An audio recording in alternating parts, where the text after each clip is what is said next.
Magandang gabi. Natagalan tayo makabalik sa ere sapagkat po nasira yung Facebook.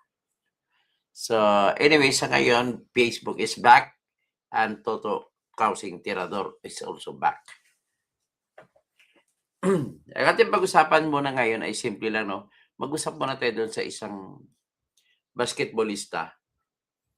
6'5", 18 pa lang ang edad. Siya po ay kinuha ng Ateneo na magiging player ng Ateneo kasi magaling nga, nagiging most valuable player siya sa 2005 na palarong pambansa. At ang tinalo nila noon yung West Visayas Regional Athletic Association. So ngayon, ang kinuha siya, nakapagtapos siya ng pag-aaral sa Ateneo High School bilang junior o senior high school sa pamamagitan ng kanyang pagiging magaling sa basketball. So scholar siya doon sa Ateneo. Pero kung hindi siya magaling mag-basketball, Jay, hindi siya makapag-aral. Siya po'y isinilang at nakatira doon sa bayan ng Talacogon sa Agusan del Sur. Nakapunta po ako sa Talacogon. Katabi po ito ng Agusan del Sur, Agusan River. Yung Agusan River po ay pinakamalaking ilog sa Agusan na nanggagaling pa yun sa Bukidnon. Ang ikutan ng ilog na napakahaba. Siguro pag kabuong lalawigan ng Agusan ay dinadaanan ng tubig na Agusan River. At sa napakalaki na ilog nito, ginagamit ito nung araw na mga daanan ng mga tao. Sumasakay lang sila sa bangka.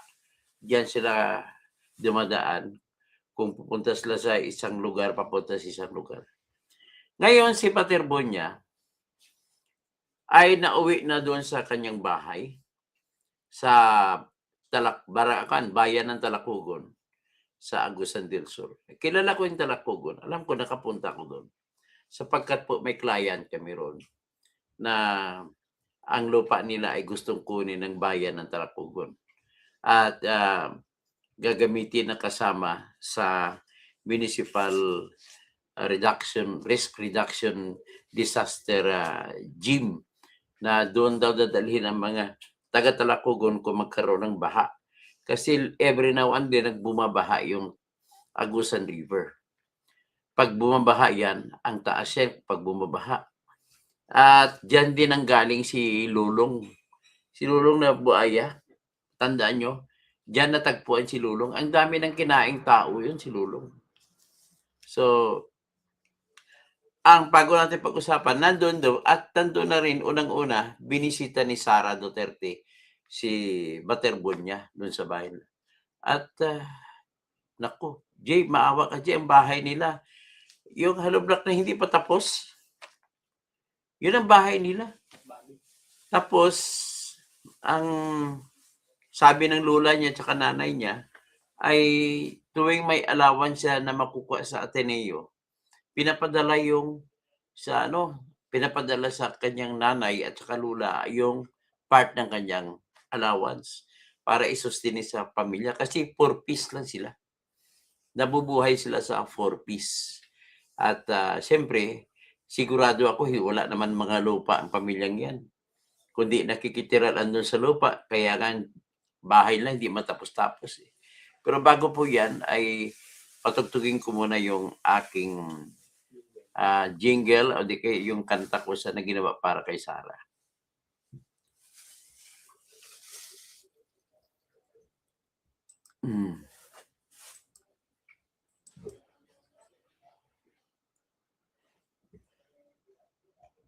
Saan ba yun? Oh, well. Ito. Kita ko na. Sara, wala nang iba. Sara lang pag-asa. Sara, siya lang makapakulong. Mga kontraktor ubusin niya. Si BBM Sandro ikulong niya, si Tamba Zaldi ikulong niya. Tapang at malasakit ibalik, para bayan ay manahimik. Durugin ang sindikato sa korte, sa DPUA, sa DS Void, sa PhilHealth. Okay, yung isang kanta natin na reggae na ginawa naman ito ni Alfredo Hicali ng Melbourne, Australia para sa akin. Ito naman ipapatugtugin natin sa ngayon. Ma-shout out kay Alfredo Hicali dyan sa Sydney pala, Sydney, Australia. At maraming salamat po sa kantang ginawa mo para sa ating lagi na pagbablog.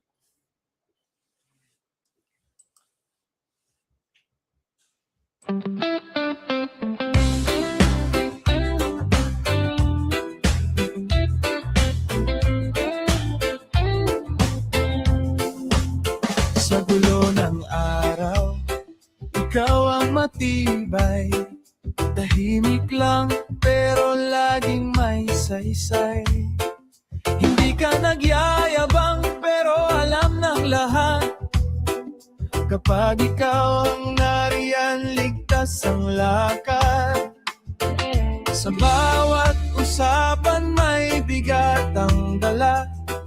Sa bawat pasya mo may tapang at tawa. Kaya kapag napapagod, ikaw ang takbuhan. Kahit maikli ang biro, may laman ang dahilan. Toto Tirador, taong masaligan. Toto Tirador, may prinsipyo ka pa. Ikaw ang idol ko sa katotohanan. Toto Tirador, hindi ka nagbabago. Toto Tirador, Toto Tirador. Kung may mali sa mundo, hindi ka umiwas. Diretso kang magsalita, pero hindi masakit. May dignidad sa tingin, may linis sa kilos mo. Kaya sa gitna ng ingay, ikaw ang totoo. Sa bawat pagkakataon, alam ko ang sagot. Dahil ang pangalan mo ay may kasamang loob. Kung may sasandalan ako, ikaw ang pipiliin. Dahil sa mga salita mo, may gawa't paninindigan. Toto Tirador, taong masaligan. Toto Tirador, may prinsipyo ka pa. Ikaw ang idol ko sa katotohanan. Toto Tirador, hindi ka nagbabago. Toto Tirador.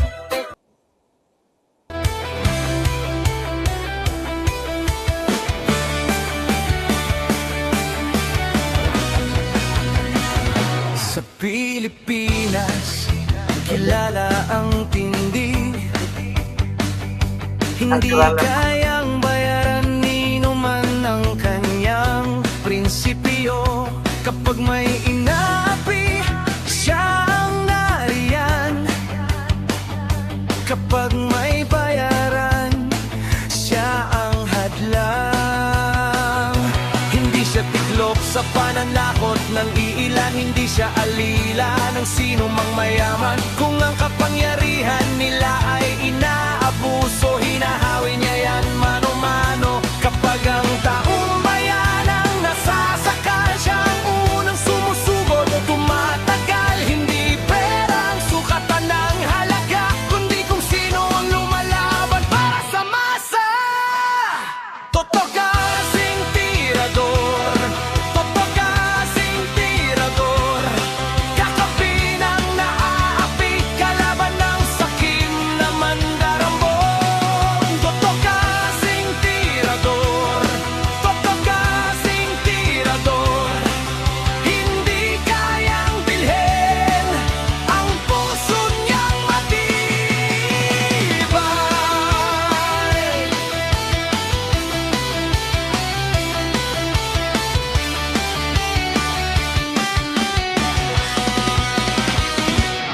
mga magnanakaw sa pondo ng bayan, nanginginig kapag siya ang nandyan. Bawat piso, bawat sentimo, kailangang sagutin sa mata ng tao. Walang ngiti para sa mandarang walang pwesto, para sa sumisinsin kapag ang hustisya ang pinag-uusapan. Siya ang bantay sa gitna ng laban. Kung may nilulunod ang kasinungalingan, siya ang boses na hindi tatahimik. Sa bawat galaw ng mapagsamantala may salubong na paninindigan niya. Kasing tirador, kasing tirador, kakampi ng naaapi, kalaban ng sakit na buwaya. Kasing tirador, kasing tirador, hindi kayang bilhin ang puso niyang matibay. Hindi lahat ng malakas ay tama, hindi lahat ng tahimik ay duwag. Kapag ang bayan ang pinagkakaitan, siya ang unang humaharap. Kasing tirador, kasing tirador, kakampi ng naaapi, kalaban ng sakit na buwaya. Kasing tirador, kasing tirador, sa taong bayan nagtatayo, hanggang dulo ang paninindigan.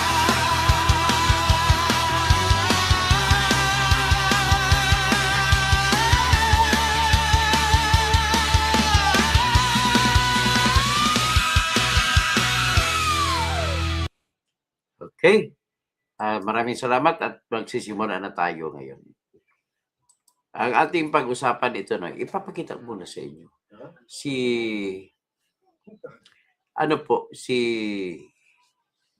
Rene Clerk Baterbonia ay ando na po siya sa bahay niya doon sa katabi ng Agusan River sa bayan ng Talacogon, Agusan del Sur. Actually, katatapos lang ng palarong pambansa doon sa Agusan eh. O, pakinggan natin ang balita doon sa Kwan, habang nandun na siya. Kasi nasa Arlington siya, dinala siya rito. Panghihinayang ng mga kaanak ng basketballista. Labis ang panghihinayang ng mga kaanak ng basketballistang si Rene Baterbonia, lalo na ang kanyang mga lola sa Talacogon, Agusan del Sur sa pagpanaw po ng batang atleta. Anila, kahit laki sa hirap, matulungin ang napayapa nilang apo. Naghahanda naman ang bayan para salubungin ang mga labi ni Baterbonia para sa public viewing. Nagpapatrol, Hernel Tokbo.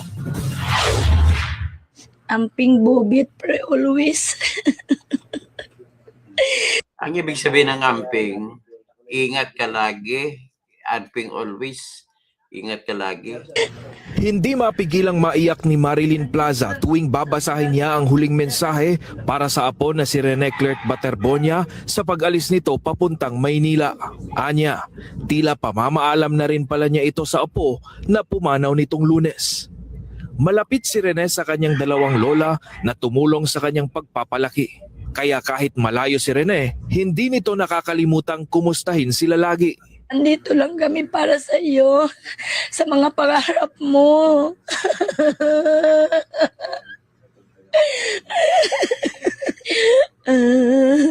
Mamimiss ka namin kasi matagal na ka nang umuwi, kaya pala hindi na sa mukawin na. Grabe na. Lumaking hikahos sa buhay si Rene, pero malaki ang kanyang pangarap. Determinado siyang iaahon sa hirap ang kanyang pamilya. Naging scholar nga siya sa Ateneo de Davao University bilang varsity player dahil sa husay sa basketball.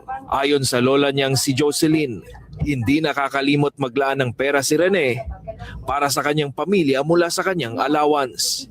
Pero sa hindi inaasahang pangyayari, Habang tinutupad ang kanyang pangarap, ito rin pala ang magtatapos nito. Grabe kabuutan nga bata. Nga pag-abot dito, ang pagtuna mo, mayo po ng pagdala. Kaya Ang papayag, ang pagpaniwala namin, maganda pagpalakad. ayaw man sa kinyo sa Davao. Na dito sus Ginoo ko pila palang kaadlaw na hitabo na. O pag yun, And then, sa Ateneo sa Davao, tapos pagpapunta ron, ilang araw pa lang may nangyari na. may kamalay-malay kung sa'y nakuan. Wala daw ka. Nabalot din ng lungkot ang bayan ng Talacogon, Agusan del Sur sa pagpanaw ng kanilang ipinagmamalaking atleta. Labis ang panghihinayang sa batang napakalaki pa ang potensyal sa larangan ng basketball. Sa ngayon, tanging ang mga medalyang ito, mga pagkilala at mga larawan ni Baterbonia ang naiiwang alaala. Kaya napapaiyak na lamang sila sa kinahinatnan ni Rene Clert. Ilang metro lang ang layo ng bahay ni Rene Clert sa Agusan River at isa sa mga ginagawa nila dati kasama ng mga kaibigan niya ay ang maligo sa ilog. At ayon sa mga kapamilya niya, magaling umanong lumangoy si Rene Clert kaya laking gulat nila na nasawi ito dahil sa pagkalunod. Ipinagtataka ngayon nila Marilyn ang sinapit ng apo. Yes po. Bahay lang nila yun. Yung Agusan River, kinakaya nila yun. Yung mga mali, kung ano pa sila. Bakit ganyan? Gaya ng maraming Pilipino, nais malinawan ng pamilya ni Rene Clert sa tunay na nangyari at umaasa na mabibigyan ng hustisya ang kanyang pagkamatay. Tulungan nyo naman yung apo ko. Tulungan nyo si Rene. Hindi pa ba naman nagpapakita yung coach nyo? Saan yung coach nyo? Kung nagtatago siya, guilty siya. Sana may isang tao, isang kasamahan nyo magkukonsensya. Sasabihin ng lahat. Ba't sila pang dalawa ang nawala? Naghahanda naman ang munisipyo para salubungin ang mga labi ni Rene Clert pag-uwi sa Talacogon para sa public viewing na gaganapin sa municipal gym. Hernal Tokmo, ABS-CBN News, Agusan del Sur. So, yun, ngayon, titingnan naman natin, nandun na po sa ngayon ang labi ni Rene Clert Baterbonia sa bayan ng Talacogon. At pakita natin na pinakauna na opisyal ng nasyonal na pumunta roon ay si Sara Duterte. Ito ba yun?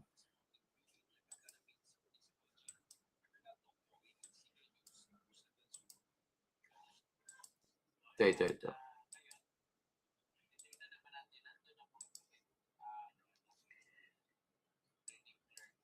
Ay.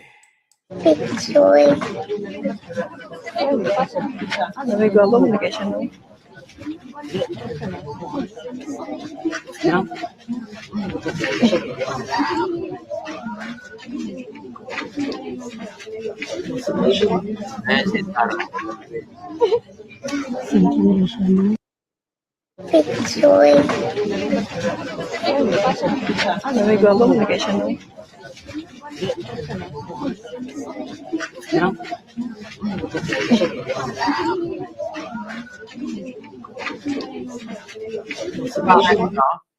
Bahay niya, tingnan mo. Duterte, yung bahay niya.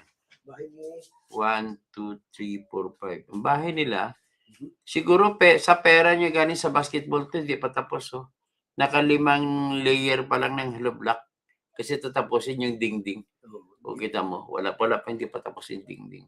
Tapos nakita mo may yero, nabili na yan sa mga allowance ni Clerk. Hindi pa may kakabit. Oo.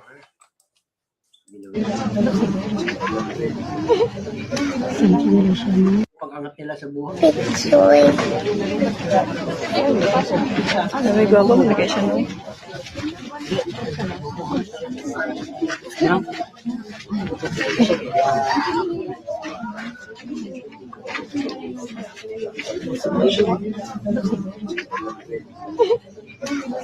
So, yan ang pinuntahan kay Sara.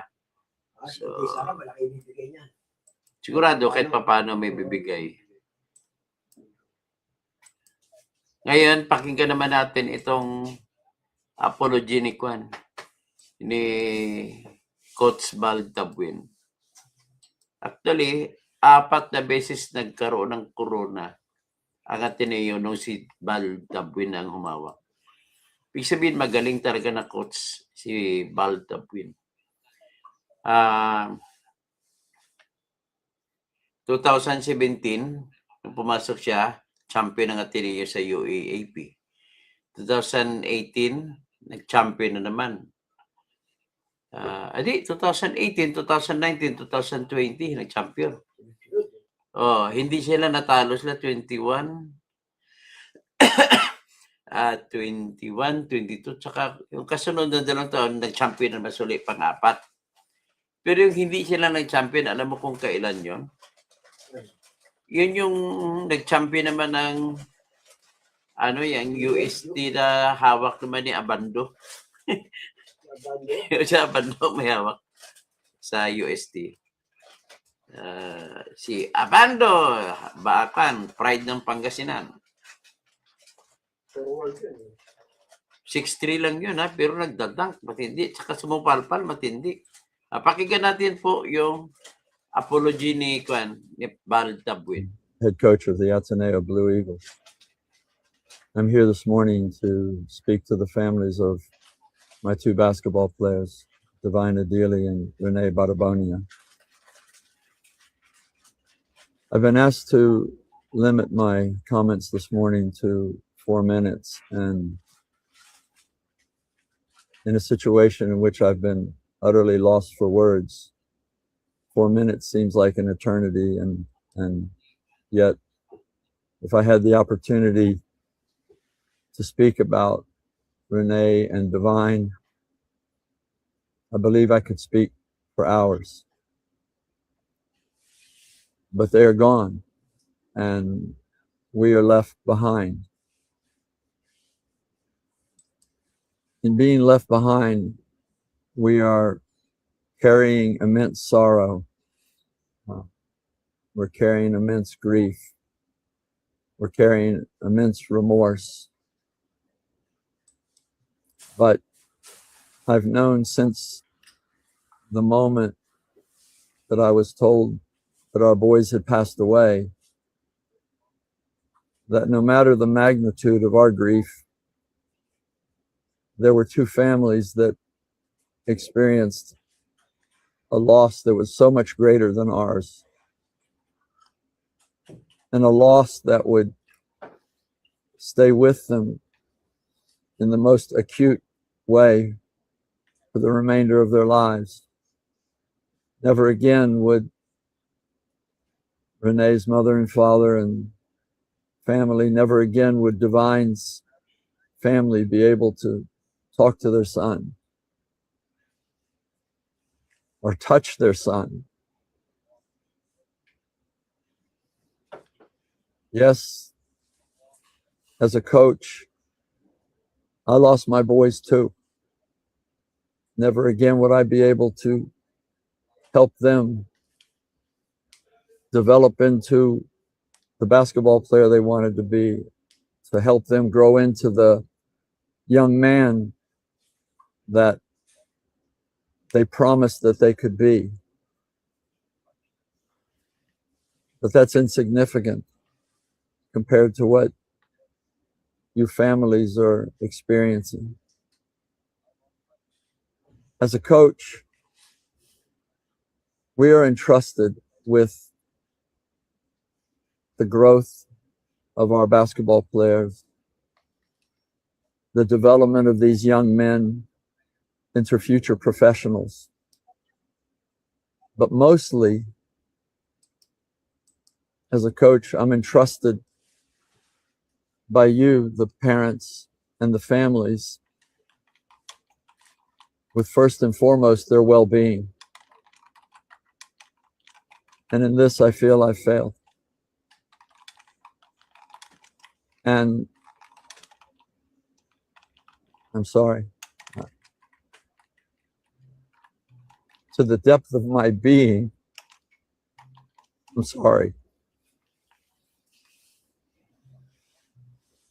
On that fateful day when we sent the players out for a routine training run in what we thought was shallow water,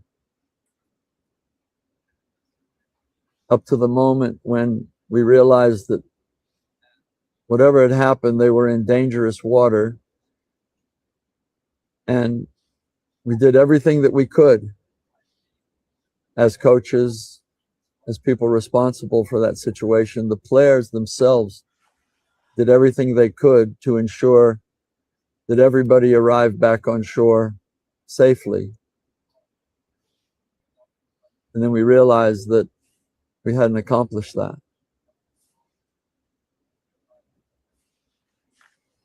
And in that moment, I experienced the descent into the darkest place imaginable. And yet I knew at the same time that good people, people that had done an amazing job raising these two young men, were going to be in an even darker, more horrible place. At that moment, I felt I had failed. I failed as a leader. I felt I had failed as a coach. I certainly felt like I had failed as a friend to Divine and Renee. And when later I faced the team to try to be a leader in that moment, I felt that I failed them too. And that left me with really the only thing that I've been clinging to for the last several days. That as part of a community of faith, to pray. To pray that the Lord embraces our two boys. To pray that the Lord gives peace, comfort,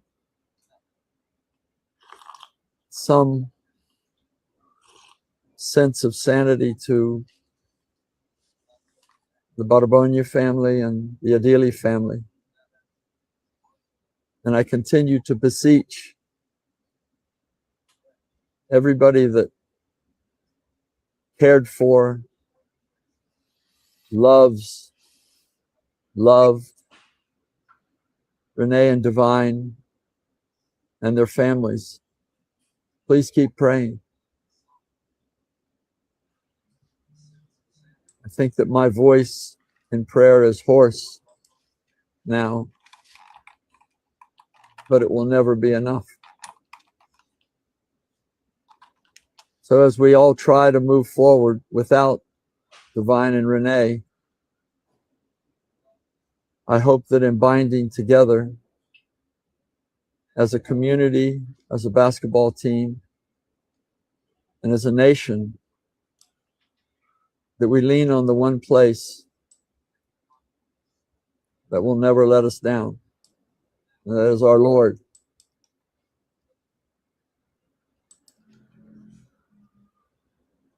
So deeply sorry.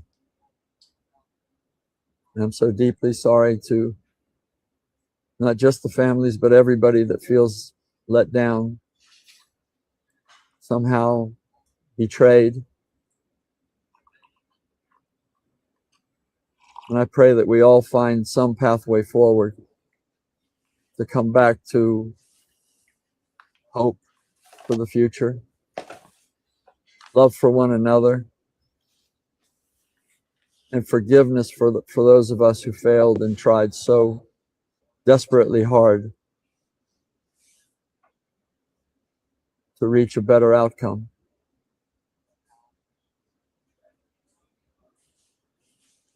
I wish peace for everybody. I wish comfort for everybody who is hurting. And I pray that we will all find that. God bless you all.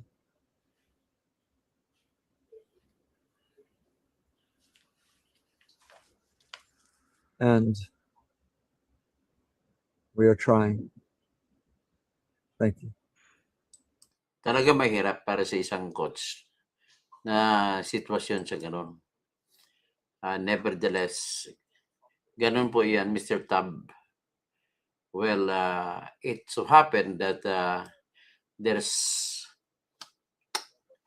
disgrace that happened that it is uncalled for, but you can never remove your reputation having won 4 crowns for Ateneo. And that is something that many coaches envy you. Despite the fact na nakakasakit, I know, maintindihan naman ni Mr. Tabalbi na salitang Tagalog kasi matagal naman siya rito.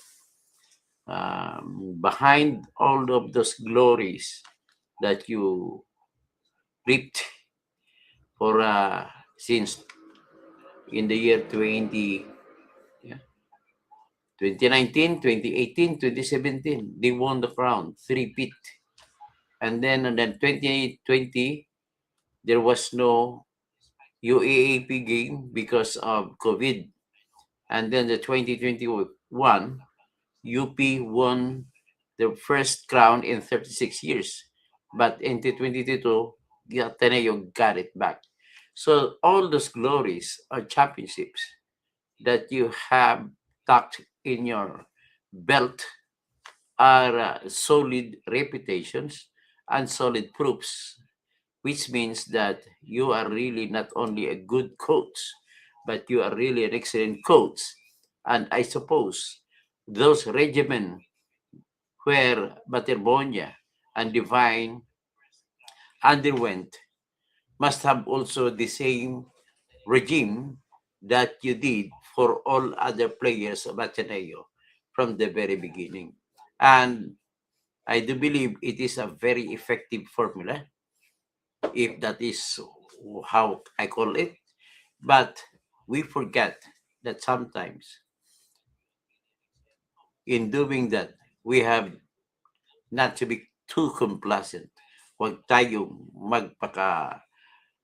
aasa na magiging maayos. Dapat sana ay it's either pumunta ka ron, you supervised, and then you ensure that there are paramedics available. And from what I heard, the owner of the beach resort forewarned the Ateneo team not to go beyond 300 meters away from the beach. But the problem is they went 300 meters away from the beach. I do not know why or what was the regimen. It is only a story, but this is not confirmed. That all players are made to wear heavy ankles on their feet, and then they are made to run on the water. And I suppose the regimen is to toughen their minds and to make their minds having that survival instinct. Pareha lang po sa kagaya ng mga tinatag na mga Navy Team 6, ng mga Navy SEALs. Kung mga survival training nila matindi. In the same manner, ganun din ginawa atang survival training. Siguro malapit-lapit na doon para sa mga basketball team members ng Ateneo. So no wonder bakit ang gagaling ng mga panalo. Ibig sabihin kasi there are times, although it is a game of luck, sometimes when the game is too close for comfort. Kaya siguro dyan nag-consider yung malakas ang pag-iisip kasi kung minsan even if the body is not willing, still the mind would make magic para mananalo sa laro. Kung ganun man ang ibig sabihin nun, well, it's masakit pero that is to be charged against experience na hindi na mauulit. Ngayon, let us tackle a little bit kung paano, Tagalogin ko na lang, kung paano magiging possible na tinatawag na liability under the law sa batas ng Pilipinas. Sa batas ng Pilipinas po kasi meron tinatawag na vicarious liability na yung school teachers, yung school mismo, hindi lang teachers, the moment na pumasok ng estudyante sa school, nasa kustodiya na ng estudyang teacher at school, ang mananagot na po sa lahat ng nangyari sa bata ay ang eskwelahan. Hindi na po ang nanay at tatay. Ang kapanagutan ng nanay at tatay, halimbawa, nakapanakit yung anak ng isang parent, no? Yung parent na woman at saka man. Kung nakapanakit ang kanilang anak, sa labas ng school, sila magbabayad para sa mga perwisyo na ginawa ng anak nila. Pero kung nasa kamay na ng school, ang school ang magbabayad. Now, let us put it this way. Halimbawa, paano naman kung yung anak mo naman ang, namatay si Baterbonia? With that, nasa custody na sila ng school.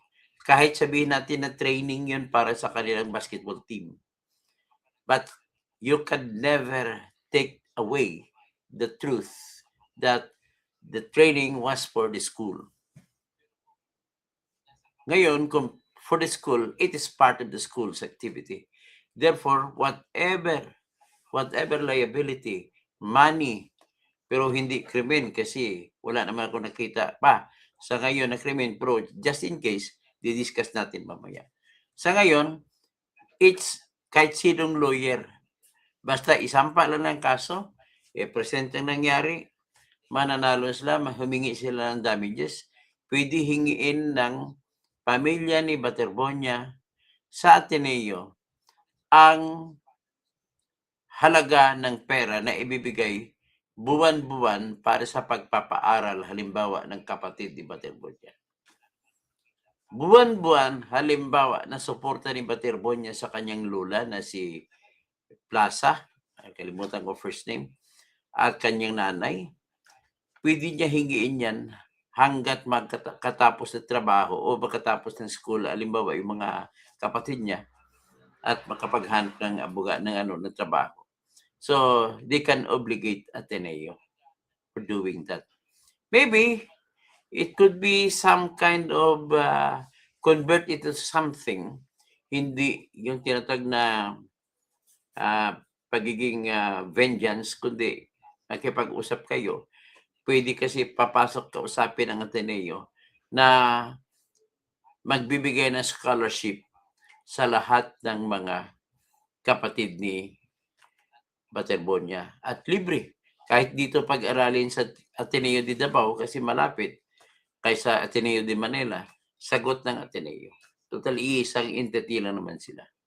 Although may mga tinatawag na sub-entity na I do believe hiwalay na corporate structure ang Ateneo de Davao, hiwalay din ang Ateneo de Manila. But as a whole, meron silang mother corporation that could finalize or arrange everything that could be done. Yan po ang aking masasabi. Ateneo is one of the greatest schools. Sa Ateneo po nag-aral ang ating bayani na si Jose Rizal. Ateneo Municipal de Manila. Nag-aral siya. Nag-aral din siya sa Universidad de Santo Tomas. So yun ang dalawang greatest universities natin na kung saan nag-aral ang ating bayani na si Jose Rizal. At siyempre kasama pa dyan yung kanyang mga barkada nung araw naging bayani rin. Si Graciano Lopez Haina, I do believe si Antonio Luna, Juan Luna. Si Antonio Luna naman, what makes him different or what made him different? During those times, ang barkadahan kasi nila is kung ang mga mayaman na mga pamilya sa Pilipinas, doon sila pumupunta sa Espanya.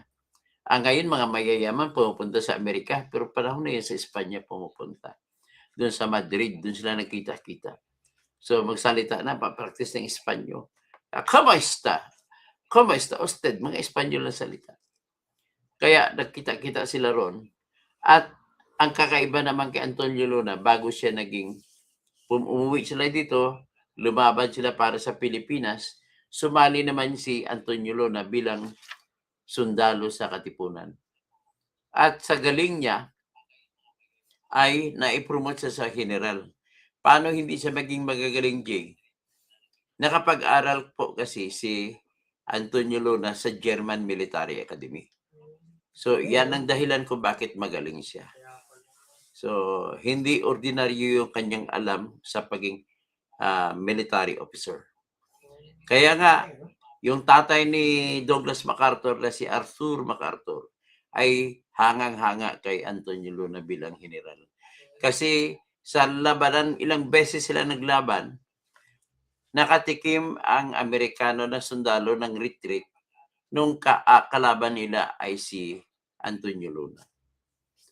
Nasayang nga lamang kasi itong bayan talaga natin, bayan ng mga taksil at sinungaling.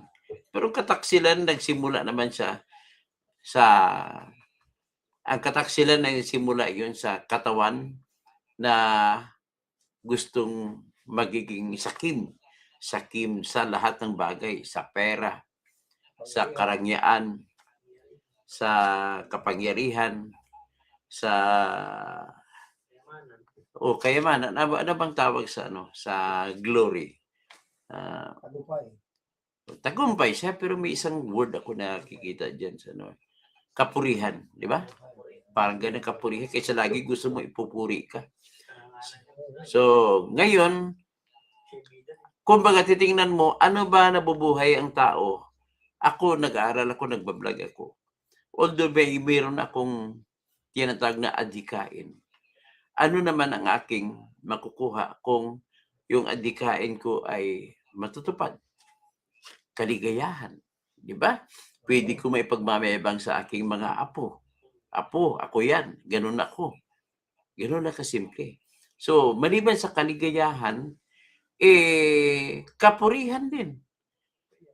Tapos, simpleng tao lamang ako, hindi naman ako mag-aasam na tatakbong magiging, dahil sa ginagawa ko, magiging opisyal ng bayan ako. Pero kung sakasakali tayong palarin, ay go for it. Ang aking adhikain ay gusto ko po sa totoo lang prangka-prangka kwentuhan. Pag ako ang humawak ng renda ng gobyerno bilang presidente, uunlad ang Pilipinas. Number one ko number one ko na hawak na lamang, ayaw ko magmayabang pero utak meron ako. Number two, sapat ang edukasyon ko, naintindihan ko ang problema ng bansa at naintindihan ko kung paano ang gagawin para magpatakbo sa bansa. Number three ay wala kayong ma-expect na corruption pag ako. Pag ang presidente po ay hindi nagnanakaw, ang mga tao sa baba ay hindi rin or hirap o di kaya natatakot magnakaw.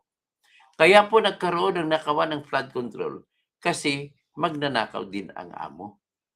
Yan po si BBM. Ngayon, pag-usapan natin, kalayaan natin dapat, di ba? 128th anniversary ng ating Independence Day.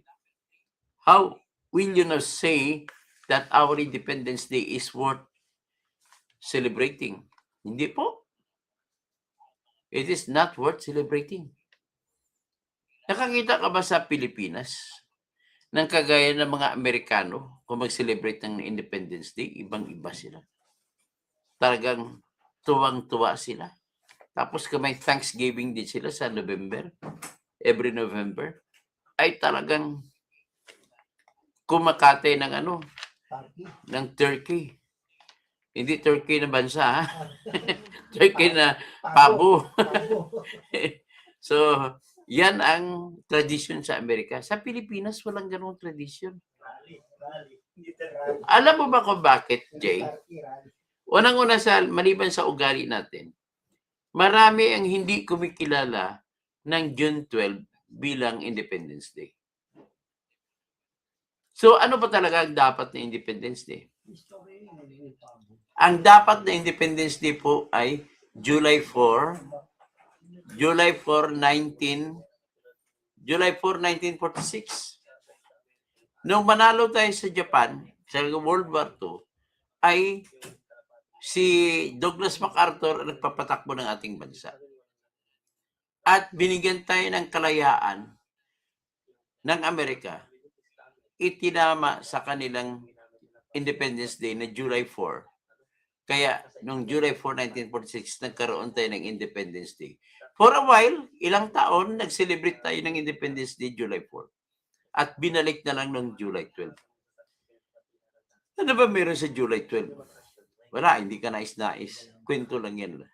Kwento lang nila yan. Ay, hindi ka nais-nais. Kaya dapat sana, mas nirekomenda ko, kung ako yung Department of Education Secretary, o di kayo may batas, magsasagawa ng batas, kakargahan ko po ng history o kasaysayan ang subjects ng ating mga bata. Bakit? It is only by way of knowing our history that we can develop patriotism in the minds of our students. By knowing the heroics of our heroes, ma-inspire natin sila. Gaya ng kinikwento ko kanina sa aking vlog. Bayani pa lang itong matindi si Jose Abad Santos. The greatest Supreme Court Justice, Jose Abad Santos. So, yan ang kinikwento ko kanina. Ibig sabihin, mahalaga po ang kasaysayan or history na ituturo sa ating mga bata. Magsimula ang ating history sa kwento kay Magellan.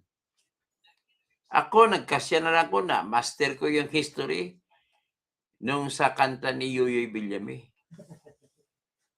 Philippines has a great history according to our geography.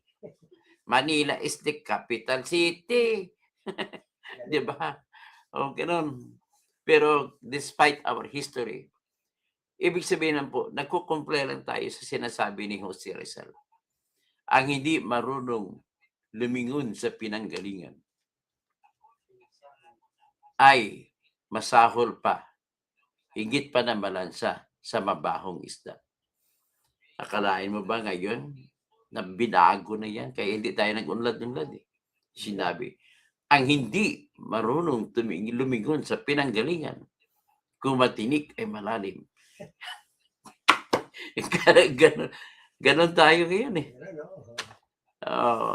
Wala. Puro tayo mga walang kwenta. Tapos kung magnakaw ay matindi. At kung kakasuhan, sige patunayan mo. Ako nais ko lang din i-take advantage itong nangyari sa kay President Yoon ng South Korea. Si President Yoon ay ito pala ay corrupt na presidente. Pero dahil sa karakter ng mga Koreano, hindi siya nanaig. Ang ginawa niya po, una yung kanyang misis ay kinausap ng isang obispo galing Amerika. At ang obispo nito ay American and South Korean citizen. Nakipag-usap, mayroon siyang pinapakiusap na kung anong proyekto. Pero mayroon siyang ballpen na hawak. Na ang ballpen, J, ay mayroong video recorder. So, binigyan niya ng Christian Dior na bag. Narinig pa yung usapan kung ano ang condition para sa Christian Dior na bag. Yung Christian Dior na yun, kung sa pesos lang, may 200,000 pesos lang eh. Ngayon, ang nangyari po, hindi natupad ang pangako. Kaya, nagiging kanta na lang ko sa Pilipinas eh. Pangako sa'yo, ipaglalaban ko sa hirap at ginhawa nito ating pag-ibig. Pero anin mo pangako? Pangako lang yan. Naging napapako.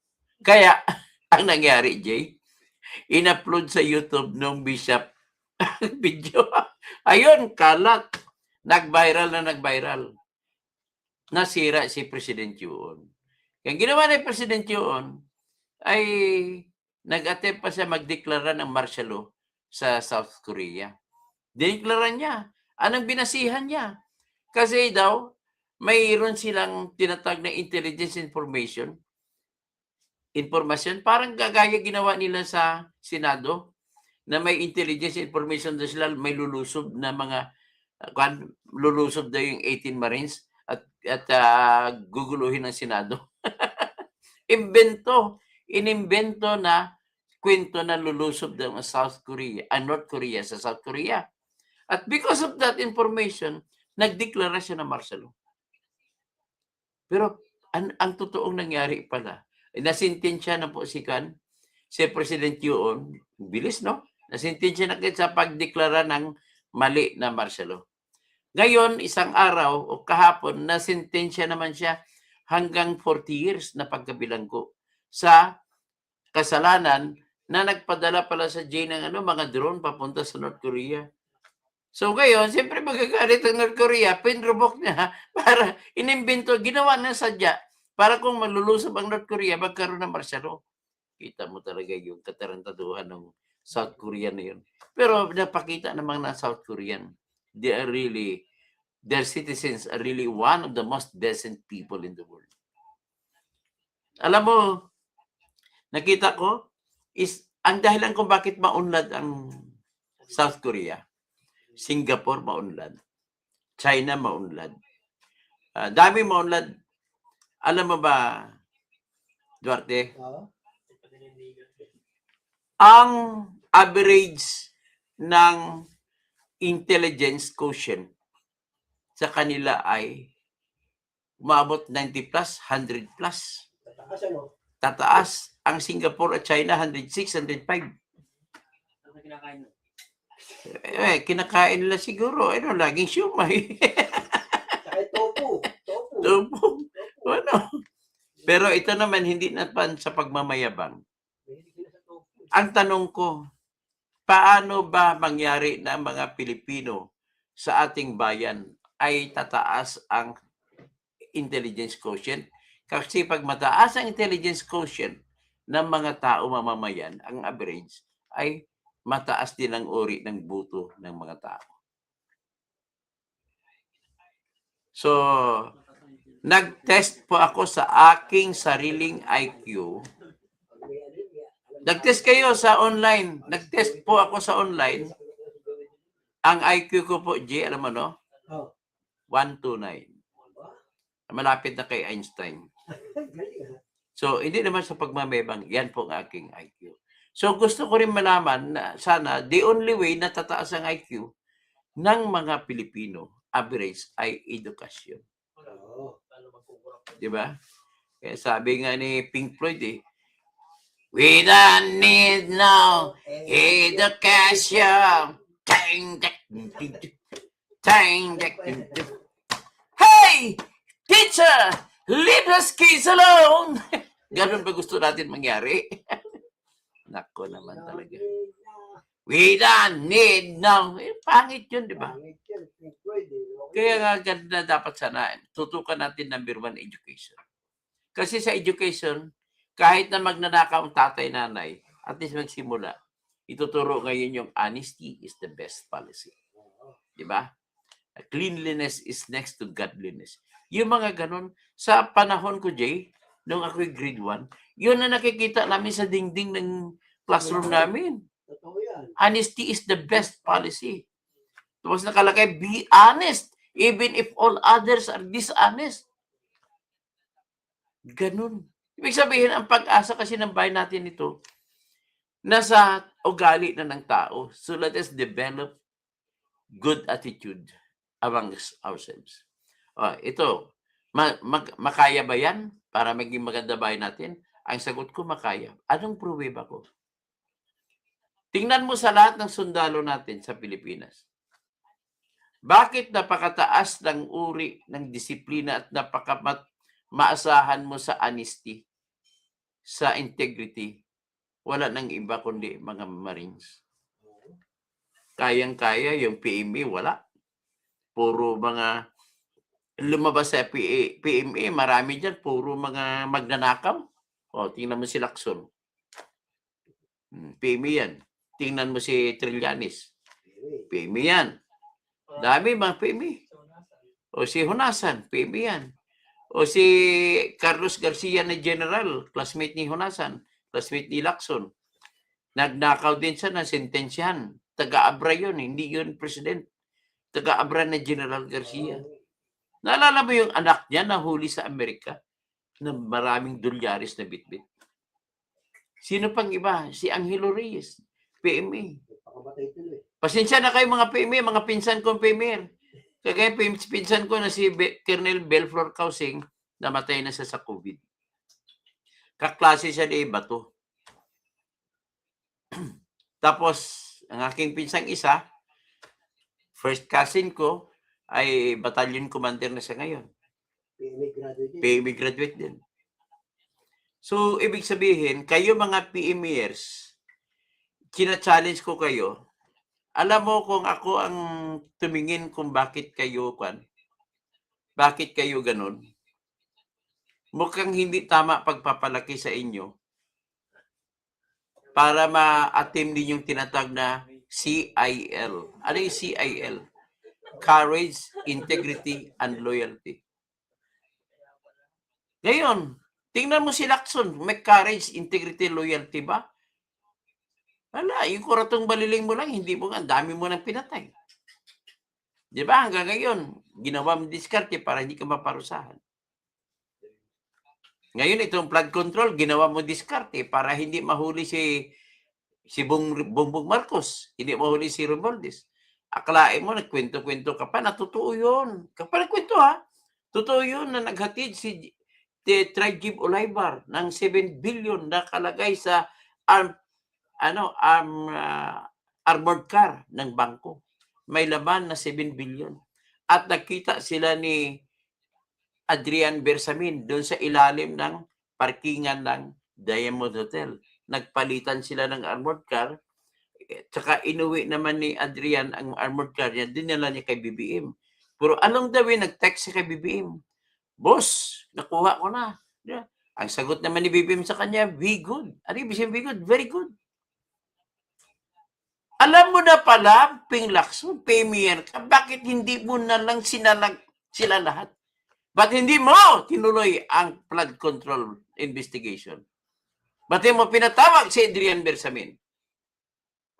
Ba't hindi mo pinatawag si Trajib Olaybar? Alam mo, meron pang text message na na-screenshot si Bersamin para ipakita na nag-text na usap-usap sila ni BBM patungkol sa pera.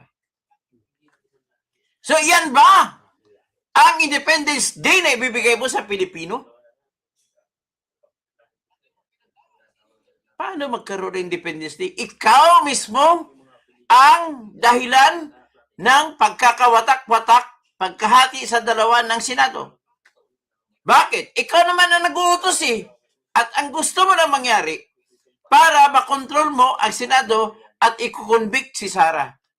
Ang problema mo lang ay hindi mo magawa-gawa kasi mayroon ka pang ginawa isang problema na nagnakaw ka sa flood control project. At pilit mo tinatago yung flood control project na yan sa pamamagitan na pagpigil na pagpatuloy ng investigasyon. Halata naman na talagang flood control investigation lang ang yung ngayong kinatatakutan at ginawa niyong diskarte na agawin naman ang grupo ni Gatchalian at inalok niyo si Chis Escudero na huwag kasuhan kapalit ng kanyang pagtalon sa kabila. Ito naman si Chis Escudero kasi, ang tingin ko lang, hindi ko naman alam ang ebidensya. Ang tingin ko lang naman sa kanya ay talagang guilty. Ano bang ebidensya pinakamatindi sa kanya? Number one, bilang Senate President, isa siya sa pumirma para i-finalize ang budget sa 2023, 2024, at 2025. Dahil sa Senate President siya, sila ni Grace po ang nag-usap-usap kung paano ang yarian sa pagpundo. Kanino kay pundo ilalagay project ng mga flood control. Naging mahilig kayo lahat sa flood control. Ang kausap niya sa kabila, si Martin Romualdez at saka si Saldico. Pinaghati-hatian ninyo ang kayamanan. At syempre, hindi mawala sa usapin si BBM. Pakialaman ninyo sa inyo ang kay BBM na 50 billion lagi ay hindi dapat pakialaman. Actually, 100 billion nung huli. Grabe na kayo. Nakontrol kayo ng pagiging masiba ninyo. Asan ngayon ang inyong... Alam mo, sa totoo sa sitwasyon na ngayon, ikaw, Duarte, ikaw lang nag-isa, may nakita kang 1 milyon sa mesa. Walang ibang nakikita, ikaw lang nakakaalam. Tanong ko, kunin mo ba yan o hindi? Hindi naman sa'yo. Diyan mo ngayon masusukat ang integridad ng isang tao. Kung kaya niyang hindi gawin ang isang bagay na kahit walang nakatingin, yan lamang po ang mga tao ng ating masasaligan. Ginawa niyo yun. Alpak na yan. At dahil dito, dagdagan pa na napakahina ng sistema ng katarungan natin. Na kung sino may pera ay siya ang mananaig. Saan ka makakakita na NBI director na nag-imbento ng ebidensya? Grabe. Agaw ng kapwa. Sa totoo lang, kung hindi lang masama yung mag-agaw ng mga asawa, marami dito na mag-agaw ng mga misis. Kasi maraming misis magaganda, di ba? May maraming manyak. Yan na kung walang batas na ganon. Naku, si Tolpo, inagaw niya lahat ng mga asawa na maganda. Yung dalawang Tolpo na yan. Tapos tinanong siya in-interview siya ni Jessica Soho. Totoo ba yan? Ano ba sagot niya, Jorte? Ano? Pwede parang ganito lang sabi niya. Punyeta mga yan, mga Marines na yan. Kung totoo sinasabi nila, dalhin nila sa harap ko yung mga babaeng sinasabi nila na dinala nila. Bubo ka rin, no? Sino bang babae na nagpagamit sa iyo na magpapakita ulit? Aber ka! Anong klaseng depensa? Piniluso na depensa? Lahat kayo. Ikaw ba? Ago na yung mga babae. Ikaw, Rapi, ilang beses ka nagpakasal? Eh, sino babae? Hindi amin yun. Ano ka ba? Maliban lang sa isa si Viva Babes. Grabe, si Rapi, ha? Naku, letter Y. May letter F. Tip pa lang, palduran. Ako, 250,000. Grabe kayo. Tapos, kinwento pa ni Bugres. Si Rapi Tolpo. Matapos niya gamitin ang babae. Doon sa loob ng classmate ata yun. Kung hindi sa Pegasus, kundi sa Heartbeat. Hindi pa nagkasya. Tumayo, nakahiga ang babae. Inihian pa. Pagkatapos inihian, binigyan niyang 150,000 pa. Grabe, no? Grabe naman. Ano yan eh. Tapos nasiga ko, puro away yan. Tapos, akala niyo magaling ba ginawa niyo pagkasenador? Wala! Puro mediocre. Kaya ano nangyari? Gagawa-gawa ng batas na LTO, kasama niya mga buburi ng mga senador. Alak-kalain mo ba? Nagkaroon ng diskarte ng batas? Ikaw, hanggang batas ganito, JJ. Bibili ka ng motor. Rusi, 5,000. Luma, sikanan. Ikaw naman, wala ka motor. Sinamantala mo, 5,000. Naku, nakalimutan mo ni perehistro. In 30 days, pag hindi perehistro, multa ka, 20,000. Mas malaki pang multa ka sa presyo. Putangin ng batas na yan. Dinadali pala. Putangin ng batas niya, kabubuhan, batas ni Tulpo. Tapos ginawa pang batas na, akalain mo, tawagin mo pa na, Magna Carta for the Seaman. Ang kamukat-mukat, pag matapos ang batas, mas pabor pa sa mga may-ari ng mga barko. Klase na mga magpipresidente pa kayo. Kakahiya kayo. Ikaw naman, Jerwin Tulpo, itong klaseng tao na wala siyang kalidad na mag-resign kahit alam naman niya na Amerikano siya. Ganon ang klase ng mga opisyal meron tayo. Ang boss nila dyan, si Romualdez, si Saldico, at saka si BBM Lalo. Kaya wala tayo makikitang kagandahan dyan. Anong klase kahalagaan ng independence nila ito? Na kayo lang ang malaya sa pera. Pero sigurado ko hindi kayo malaya sa konsensya nyo. Ganun lang ang aming mababawi. With this, magandang umaga po sa aking mga kababayan. Pwede na natin, tawagin nyo ako, good luck lang sa akin. kanya-kanyang bati na lang tayo. Good luck din sa inyo. Kung ano mangyari sa bayan natin. Kasi all I do is, wala ng pera po.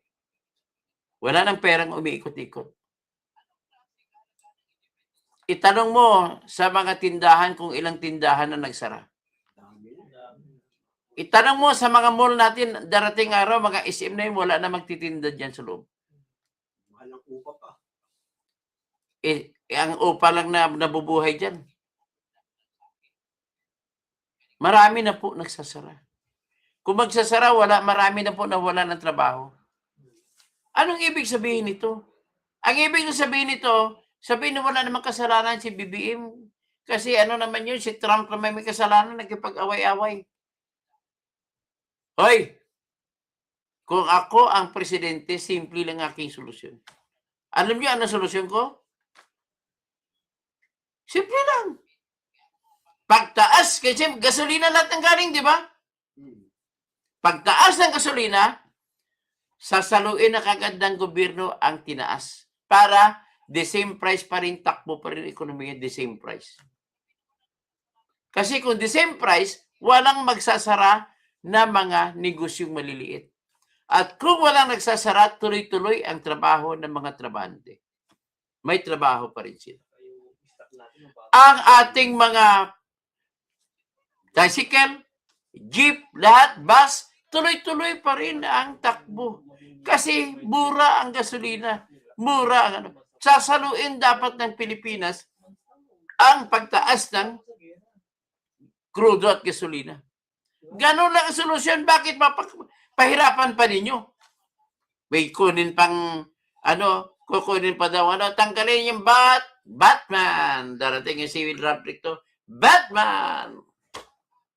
Hindi po yan ang solusyon. Tapos tatanggalin, sabi naman ni Leandro Lebeste, tsaka ni Kiko Barsaga, tanggalin daw yung excise tax. No, it's not.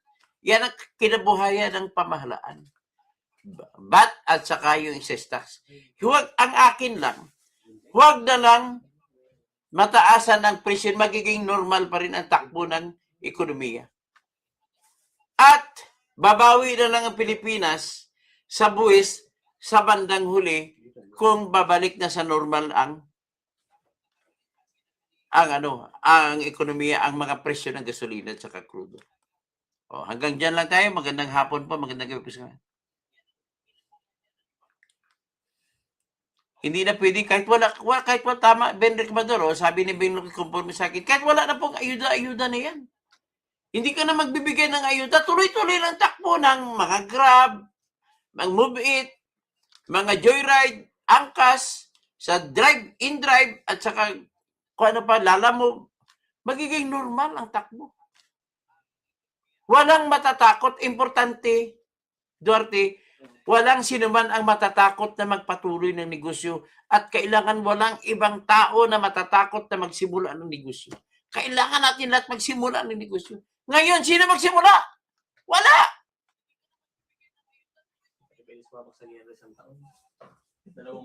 Sabi natin, kahit pa 1 milyon ka na kapital, di pinadala ng kapatid mong OFW, anong negosyo na isip mo buksan? Wala! Kahit anong nasa isip mo, mahirapan ka. Kasi bakit? Magtitinda ka, Duarte, wala namang bumibili. Kaya sa ngayon, sa totoo lang, ang pinaka-grabing magandang negosyo na mabubuhay ka pa rin, pagkain. Kasi ang lahat ng tao, kahit anong gagawin mo, bitime ng pati warek yan, bibili ng pagkain yan.